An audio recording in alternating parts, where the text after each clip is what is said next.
Okay, this is the practice 3.4 quiz, kind of a practice quiz, so this is what you're going to be doing in class. A particle moves along a line so that its position at any time t greater than or equal to 0, so we're not going to have negative time, of course, is given by the function s of t equals t squared minus 6t plus 3, where s is measured in meters and t is measured in seconds. So you'll have an answer column and go right through the line, right through the list A through H. So how far did the particle move in the first 2 seconds, or what was the displacement? So I kind of wrote a little bit on this just to kind of clear up some of the notes, because the notation is kind of nebulous. Displacement, that's delta S. Delta means the change in S over a time period from t to t plus delta t. Okay, so t might be 0, and if the change in t is 2, that would be 0 plus 2. Okay, it doesn't necessarily have to be 0, but it could be. That just equals S, my position at or my final position, S of t plus delta t. That would be the final position. Final position minus the initial position.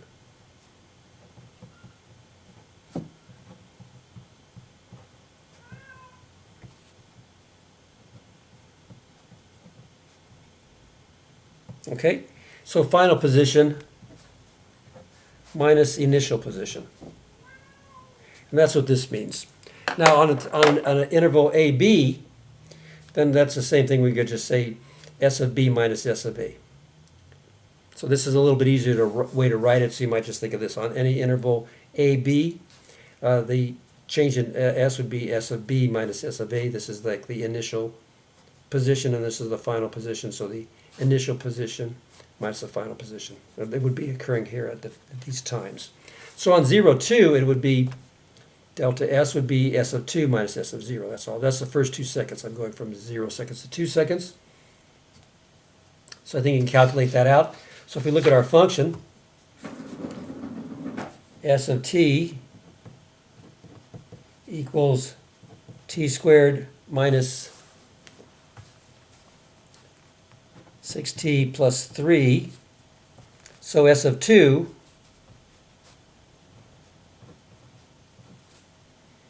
would equal, if I put 2 in here, what's 2 squared? 4. Minus 6 times 2 is 12. Plus 3. All right, so that's going to be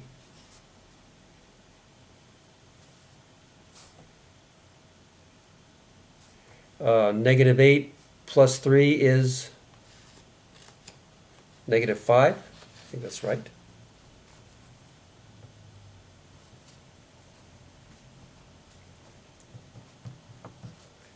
And then S of 0 will just be, well, we can look at that. That's just going to be 3. So we take this S of 2 minus S of 0. That's just going to be negative 5 minus 3. And that's going to be negative 8. So that's going to be my displacement. Okay, over the first 2 seconds. So letter A would be negative 8, and that's going to be meters because we're moving in meters. So over the first 2 seconds, I'm going to go 8 meters to the left. Okay. Letter B. Find the average velocity. Well, the average velocity, that's like our f of b minus f of a. So on this interval here, on AB, the average velocity,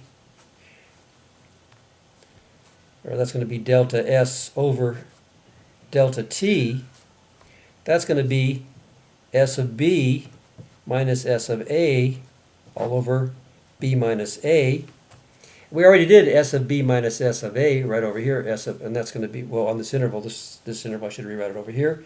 This is going to be on the interval 0 to 2. So that's going to be equal to S of 2 minus S of 0 all over 2 minus 0. And we already got this up here. This was going to be negative 8. Such as negative 8, and that's meters. And then 2 minus 0 is 2 seconds.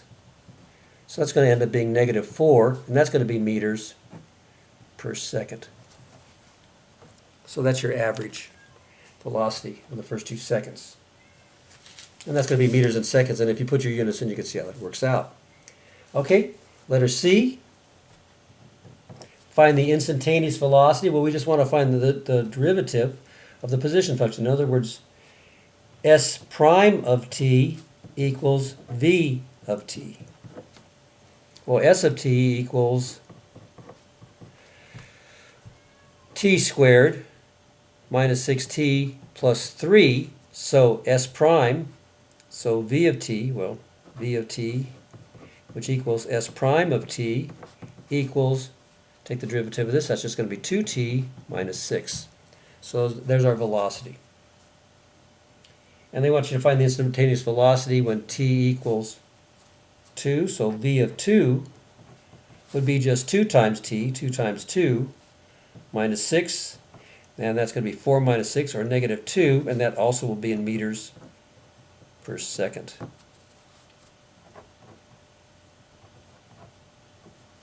Okay, so that's the velocity when t equals 2. So it's -2 meters per second.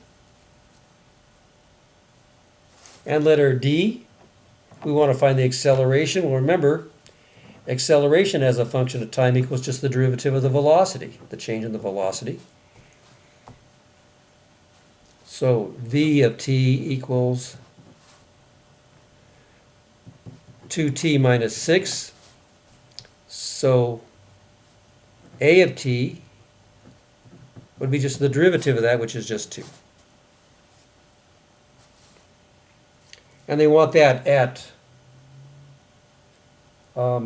t equals 3, but it doesn't matter because t's not in there, so A of 3 still equals 2 because it's a constant. So that was letter D. Okay? So here's letter A. This would go in your answer column. This is letter B. This would go in your answer column, and make sure you have the units. Oops. This is letter C. That would go in your answer column. And what are my units going to be for my acceleration? Well, that's going to be meters per second squared. Meters per second.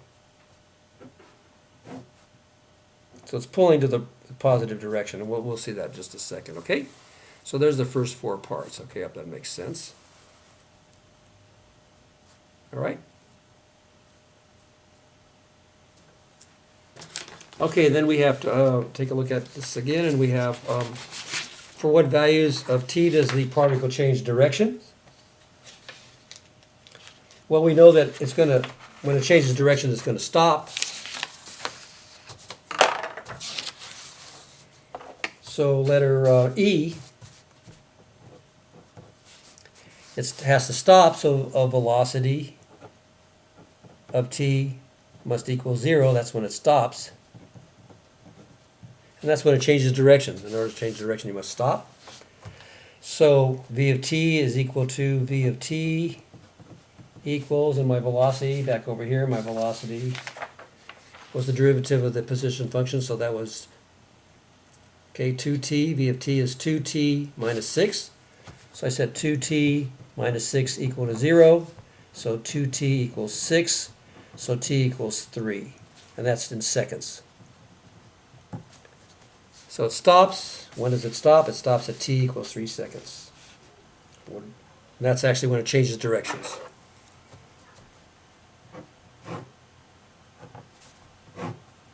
Okay.